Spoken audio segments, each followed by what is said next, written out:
I'm Kobe with Pedalworks MTB, and today we're going to be taking a little bit closer look at my new e-bike, the Orbea Rise H30.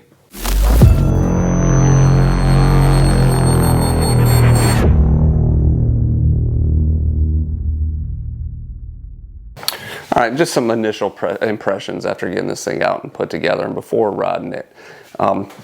Overall, I like most of the bike. I think there are going to be a couple places to improve on this bike. First of all, it's a heavy e-bike, and the fact that it's got dual piston brakes, I don't think that those are going to hold up, and I don't think they're going to give me the stopping power that I'm looking for. Second of all, the derailleur on this thing is garbage, to be nice. It comes with a Shimano derailleur, which is not, it's not going to hold up long term, and frankly, I just don't like that derailleur. Let's take a little bit closer look at some of the specs on it and see what we're working with. And this is the Dior gyro chain, and like I said, I'm just not a fan. And it comes with the Shimano EP8 RS, which gives you about 60 Newton meters of torque, which is just enough to not feel like you're tearing your legs off. It comes with a Fox Float eMTB optimized rear shock. It also has a hydroformed aluminum frame, which helps with the weight, and it keeps it around 43 pounds. And it has a 540 watt integrated battery right here in the down tube, which gives you a very good range. And that's that Marzocchi Bomber Z2. I've never tried one, so I'm pretty excited to try this out. Other than that, I'm not really a big fan of the subcomponents that it comes with. Like I said, the two-piston Shimano brakes aren't going to hold up, and I don't think that this dropper post is either. But so let's get it out on the trail, and then we'll make a decision on if we want to try and upgrade any of that stuff. So there's two places near me that I would like to try this out. One is Crabtree Lake in Raleigh, which is now closed permanently. The other is Sandley Bike Park, and it is currently closed because of all the rain. So I ended up here at Medoc Mountain. It's kind of a longer trail, and there's not really a lot of climb, so it's not the best place to test this thing out.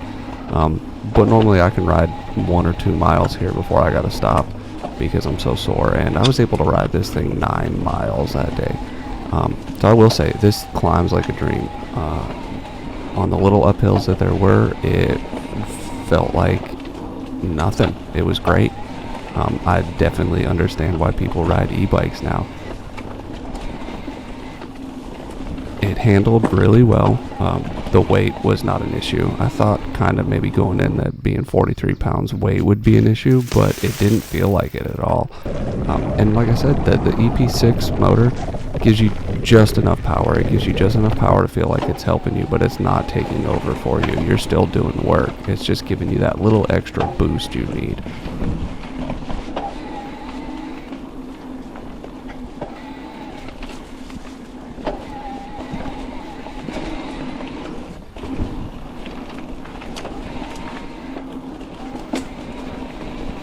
The only real issues I had is, like I said, that derailleur. It was a little clunky on the shifts. There was a couple of times I had to stop and maybe adjust the barrel nut on the shifter a little bit.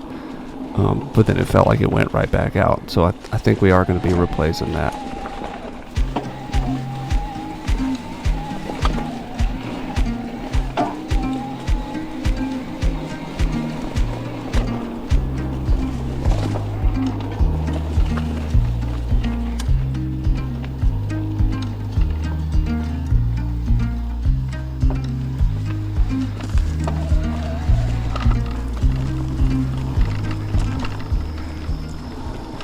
The Marzocchi Bomber Z2 fork up front was great. It felt like I was riding on pillows. I have quickly become a big fan of the Marzocchi Bomber line of forks.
Now let's talk about the bad. The brakes. The brakes were not good for this. Whoever decided that some 2-piston Shimano cheap brakes on a 43-pound e-bike were a good idea, it's not. So those will definitely be getting upgraded.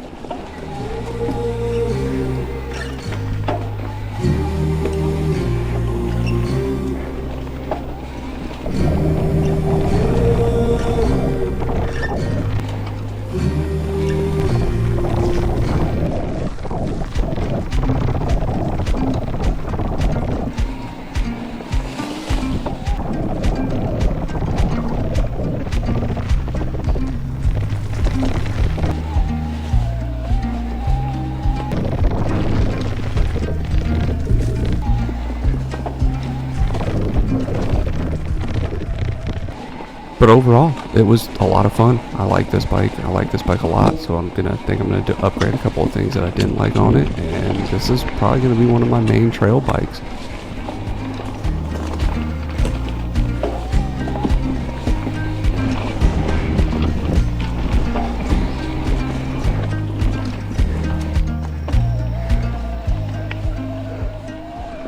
And there was a lot of debris on the trail, but those 29-inch tires make you feel like you're floating right over the top of them. But I also didn't feel like I was losing any control with this bike. It really did feel good, and it felt comfortable right out of the gate.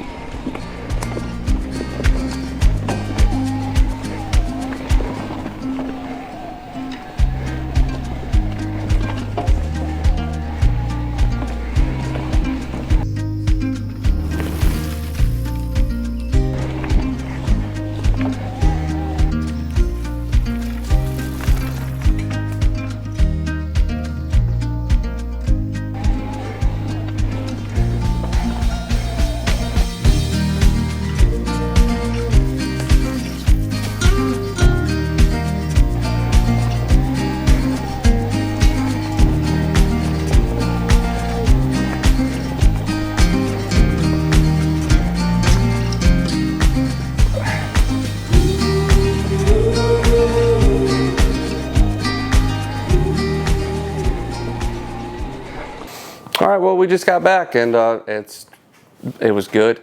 I like the Rise H30. This thing's like a personal trainer that wants you to succeed. The power delivery is smooth, it's predictable, and it's just enough to let me pretend like I'm doing all the work. It doesn't surge like a full power eMTB, and that's the point. That's what I was looking for in an e-bike. It's an e-bike for people who don't want to admit that they're riding an e-bike. Climbing was easy. It's like the bike said, you know what, let's not make this weird, and it just kind of floats up the hill. Overall, I really liked it, and it's exactly what I'm looking for. It's an e-bike that'll get me out. It'll allow me to ride longer with some of my previous injuries that I've had from my time in the military. And I don't feel like I'm losing a lot riding it. I don't feel like I'm jumping on a bike and hitting the gas and riding around a trail. I still feel like I'm having to work for the ride. I do want to upgrade some parts on it, like I thought at the beginning of the video. The brakes aren't good. The 2-piston Shimano brakes that it comes with aren't good. And for a 35+ pound bike, I want something with a little bit more stopping power. Derailleur also, I'm gonna change that out. And then the surprise thing that I really honestly didn't like was the dropper post. It comes with just this like generic dropper post that was really grindy. And a couple of times I didn't even hit the dropper post lever and I could feel myself sagging. So this thing's got some sort of leak in it right straight out of the box. So we're gonna go ahead and get that changed out too. So once again, thank you for coming along. Come back next week where we're gonna upgrade this thing and we're gonna take it out again and see how it fares.